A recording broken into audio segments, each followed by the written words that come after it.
یہ واقعہ بھی مشہور واقعہ ہے، حدیث کے اندر بیان ہوا ہے کہ ایک آدمی نے یہ سنا، بادلوں کے اندر سے آواز آئی، بادلوں کو حکم دیا گیا، آسمان سے آواز آئی کہ فلاں آدمی کے باغ پر جا کر برس جاؤ۔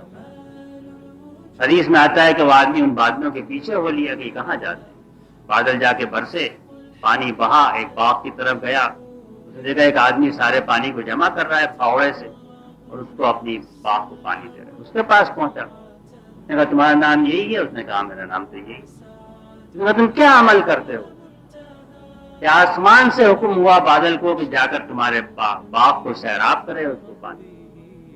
اس نے کہا میں تو کوئی، مجھے سمجھ نہیں آتا میرا کون سا ایسا نیک عمل، میں تو کوئی ایسی عبادت گزار نہیں ہوں، کوئی بڑی ایسی میرے اعمال نہیں ہیں۔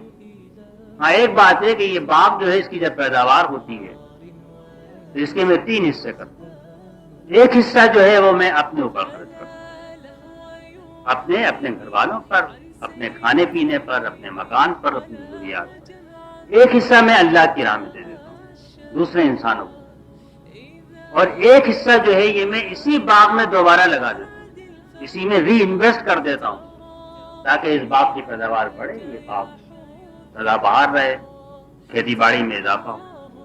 تو کہا کہ بس یہی تمہارا عمل، اس میں باغ میں دوبارہ سرمایہ لگانا یہ بھی اللہ کو محبوب ہے، اور اپنے اوپر خرچ کرنا یہ بھی محبوب ہے، اور اللہ کی راہ میں دینا یہ بھی اس کو محبوب ہے۔ یہ ساری نبی کریم صلی اللہ علیہ وسلم کی جو تعلیمات ہیں وہ عبادت کو زندگی کے ہر دائرے تک وسیع کر دی۔